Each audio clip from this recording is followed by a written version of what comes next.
Let's get started. Welcome to the Financial Purpose Podcast. All opinions expressed by me or guests of the podcast are solely our own opinions and do not reflect the opinion of Life Moves Wealth Management. This podcast is for informational purposes only and should not be relied upon for any investment decisions. Clients of Life Moves Wealth Management may maintain positions in the securities discussed in this podcast. Hey there, welcome to episode 73 of the Financial Purpose Podcast. Great to see you again. Thanks for listening.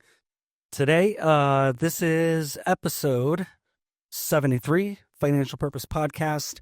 Feel like it's Groundhog Day because I'm repeating myself, but now you know which episode it is and now you know which podcast you're listening to.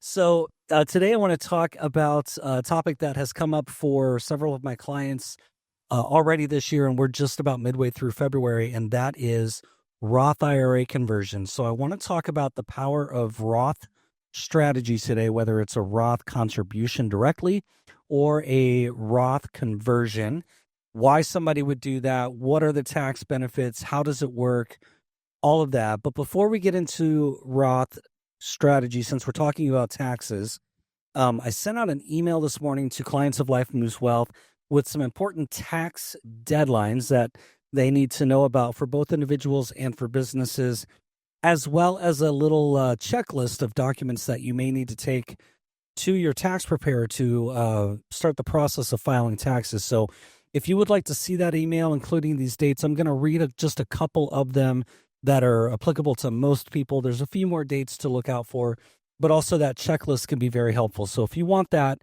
please send an email to info@lifemoveswealth.com and just say tax email, and in the subject line, and I don't know exactly what you're talking about, I will forward that email to you so you have it also. And don't worry, I'm not going to spam you if you send an email or anything of that nature. You won't end up on some weird list going forward. I will just simply forward that email to you, and if you want to be receiving those emails in the future, there's a link where you will be able to click to receive those emails going forward. Totally your choice. So info@lifemoveswealth.com, tax email, and I'll get that over to you. So very first deadline to know is that, and this one has already passed, January 31st. For individuals, that is when your employer or anyone paying you on a 1099 basis was to send that information out. For businesses, hopefully by now you have your W-2s and 1099s out. If not, you probably should get on that stat. Stop listening, go do that. But anyway, January 31st, that deadline has passed. So for individuals, the very first date I'll read is April 1st, 2025. It's the due date to take the 2024 required minimum distribution from your retirement account if you turn 73 during 2024. So age 73 is now the required minimum distribution age. You have until April 1st to do that if you turn 73 in 2024. As I said, if you turn 73 in any year before 2024, your deadline is already passed. That was December 31st. So if you just turned 73, you need to take your RMD if you haven't done so already. And there's a couple of different ways that you can do that. If you have questions about your RMD, also send an email to info@lifemoveswealth.com and put RMD in the subject line. Give me some details. I'll be happy to talk through a couple of your options for doing that. Okay, April 15th, everybody knows this day. Number one, it's the day to file your taxes. It is the deadline to file or e-file your individual federal tax return. It's also the deadline in most states. There are an exception in certain states. By now, I would assume that you know your state's deadline, but April 15th is a great target. It's also the deadline to request a tax extension and pay any taxes that will be due from 2024. And you have to pay even if you're requesting an extension. So talk to your tax professional about whether or not that makes sense for you. April 15th is also the deadline to make any final HSA and IRA contributions for the tax year 2024. And then finally, it's also the day that estimated tax payments, are due for the first quarter of 2025. Now, for businesses, A couple of key dates. March 15th, 2025, tax returns are due for partnerships, S corporations, or multi-member LLCs that are taxed as partnerships. So you want to get that in. March 15th for those entities, again, partnerships, S corporations, multi-member LLCs taxed as partnerships. That is the deadline to request an extension. And it's the deadline to file Form 2553, which is if you were an LLC and you're looking to be taxed as an S corporation, or what we call making an S corporation election.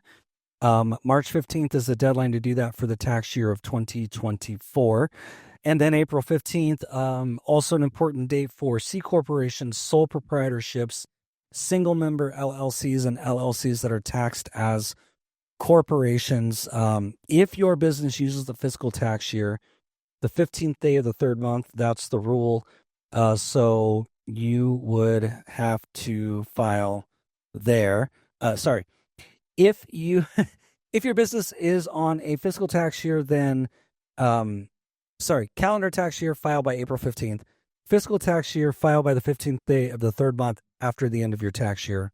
So figure that out with your tax professional. They'll be on top of that as well. So, all right, that's enough for dates. Again, if you want that information, info@lifemoveswealth.com, tax email in the subject line, and I will send it to you. Okay, I want to talk about options to choose between Roth 401k, traditional 401k, Roth IRA, traditional IRA. It's a strategic conversation I have with just about every client that I have at some point.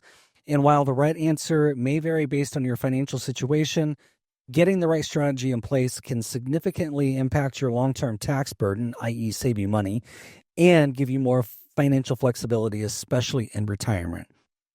So why would somebody choose a Roth and go down that road? Now, Roth, for the rest of this conversation, just simply means after tax. So if we say the word Roth, think after tax. It's after tax dollars. Tax has been assessed. You are left with a net amount. Now you're making a contribution to a Roth IRA or a Roth 401k. After tax dollars is what I want you to think when you hear the term Roth. Very simple. And by the way, this is a partner blog post on lifemoveswealth.com. It's called Unlock Tax Savings with Roth Strategies. There's the same information I'm basically reading from that blog post. There is an example of the power of a Roth and a chart, which I will not go through on this podcast because it's too many numbers to keep track of in your mind as I read them. But you can go check out the example. It's very compelling, actually, why somebody would consider a Roth or after-tax contribution. The tax benefits alone, especially in retirement, make a huge, huge difference. So head over to lifemoveswealth.com, open that blog post, read that example, take a look at the chart.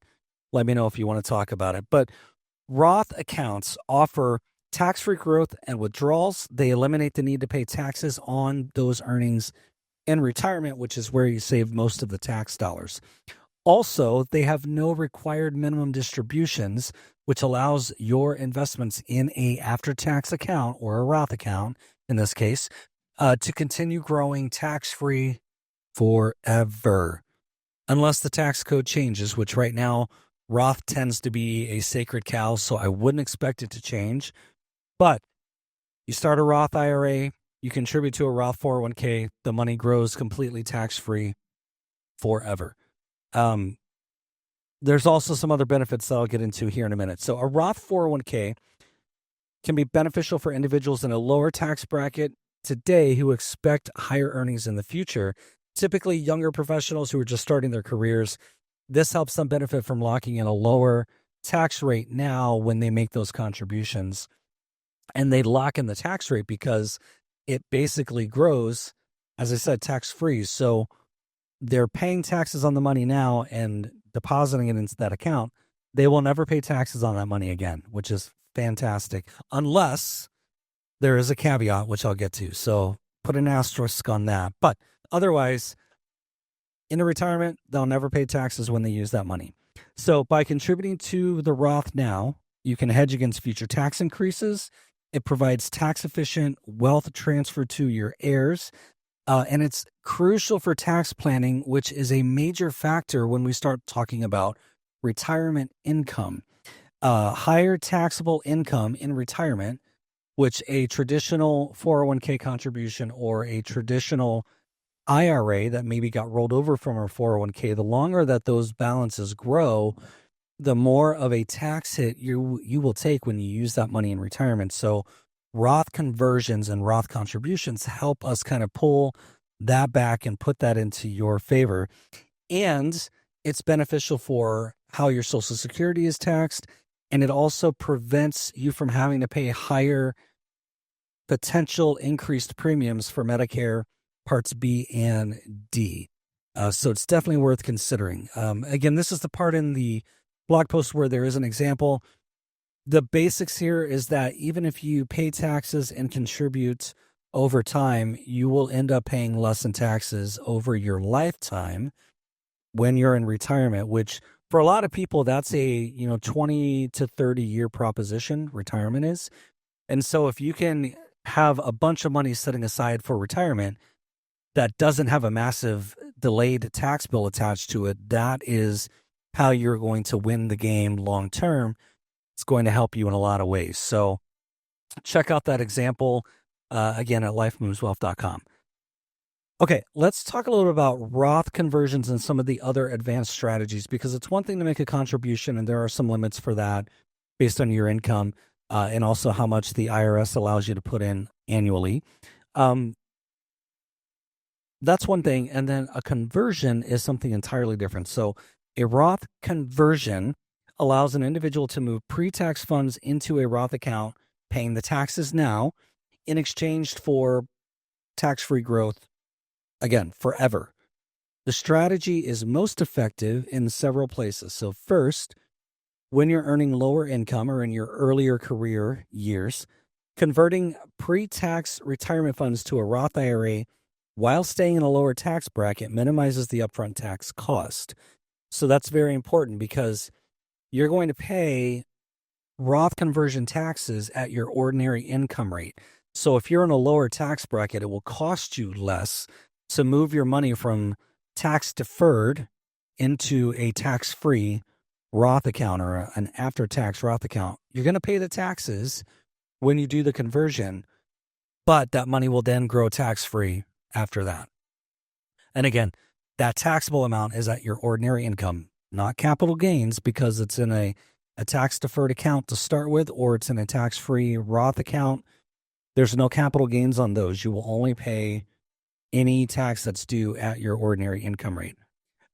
It can be very helpful as a strategy in early retirement. If you finish working early and you're in your 50s or 60s and you feel like you're done working, if you have a lower income year, or maybe in a year where if you have an interruption of income, let's say you get laid off, let's say you shut down your business, let's say you take a gap year, whatever it is, if your income is lower for a year or you have no income, that is a perfect year to also consider making a Roth conversion strategy happen. And you want to do that before age 73, which is when RMDs start.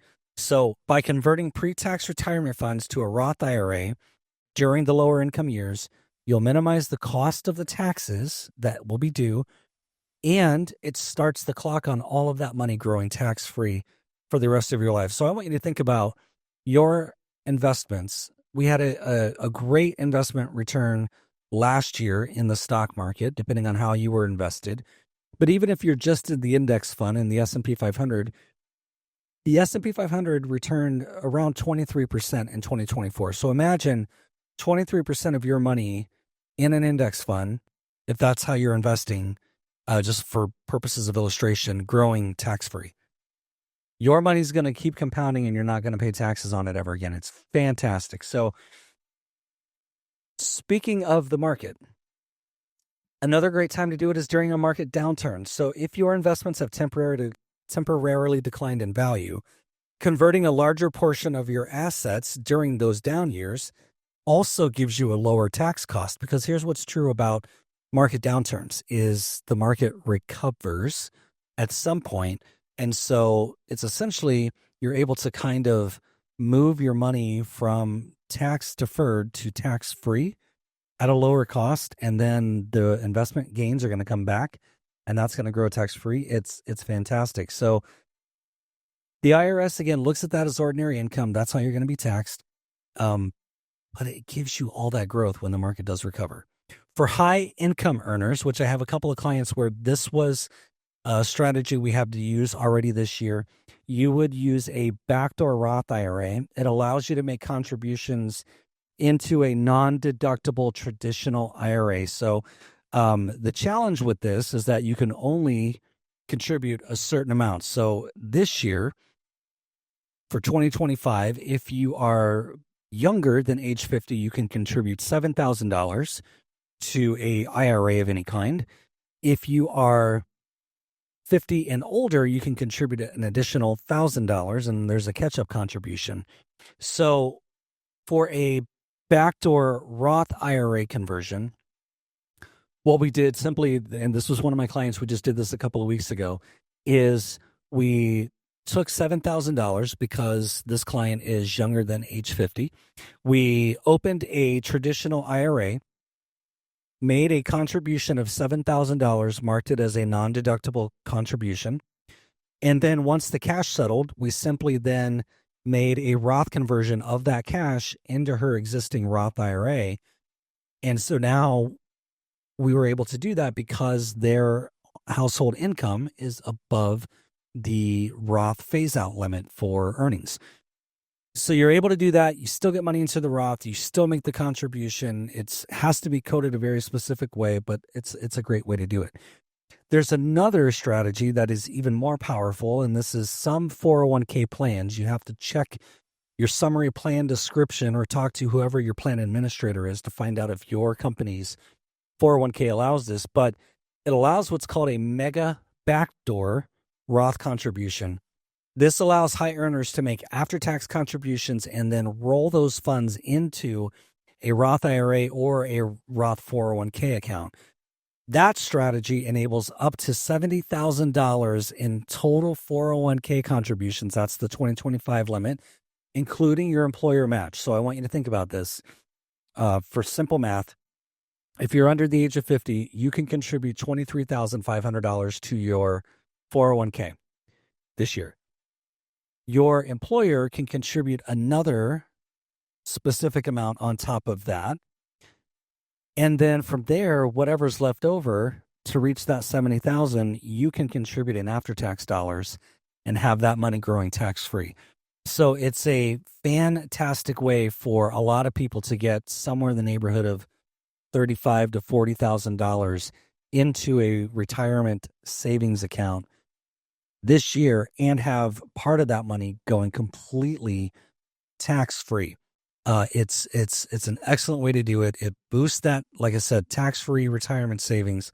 It's very beneficial for people who have high incomes and minimal employer contributions. So if your employer only matches 3% or 4% or 5% or something like that, it's going to free up a lot of room for you to fill the rest of that $70,000 with after-tax money, provided 401k contributions are always they're always a cash flow and tax question. So this is something that you can do some planning around. And again, if you want help and you want to better understand this, send an email to info@lifemoveswealth.com and put Mega Backdoor Roth in the subject line, Mega Backdoor Roth in the subject line, and I will be happy to talk through that with you.